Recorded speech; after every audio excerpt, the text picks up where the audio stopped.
આગામી લોકસભા ચૂંટણી 2024 અનુસંધાને પોલીસ અધિક્ષક સાગર બાગમાર સાહેબ પૂર્વ કચ્છ ગાંધીધામના તરફથી જિલ્લામાં પ્રોહિબિશન તેમજ જુગારની બધી નેસ્તનાબૂદ કરવા જરૂરી સૂચના આપેલ હોય તે અન્વયે incharge police inspector NN Chudasama LCB પૂર્વ કચ્છ ગાંધીધામનાઓની આગેવાનીમાં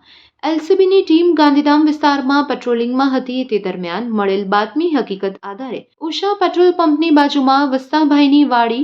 કોમ્પ્લેક્સ ટ્રાન્સપોર્ટ નગર ગાંધીધામ ખાતે પોતાના આર્થિક ફાયદા માટે ક્રિકેટ મેચ ઉપર મોબાઈલ ફોન દ્વારા ઓનલાઈન આઈડીથી ક્રિકેટનો સટ્ટો રમાડતા ઈસમ ઉપર રેડ કરી આરોપીને પકડી પાડી કાયદેસરની કાર્યવાહી કરવામાં આવી છે અને આગળની કાર્યવાહી માટે ગાંધીધામ એ ડિવિઝન પોલીસ સ્ટેશનને સોંપવામાં આવેલ છે. પકડાયેલ આરોપી અક્ષત પુષ્પેન્દ્ર જૈન અને ચિરાગ ભીમનદાસ ઘેવાણી છે, જેની પાસેથી રોકડ રૂપિયા 7400 તથા મોબાઈલ ફોન નંગ 2 કિંમત રૂપિયા 60,000 એમ કુલ 67,400નો મુદ્દામાલ કબજે કરવામાં આવ્યું હતું. આ સમગ્ર કામગીરીમાં પૂર્વ કચ્છ ગાંધીધામ લોકલ ક્રાઇમ બ્રાન્ચના સ્ટાફના માણસો જોડાયા હતા.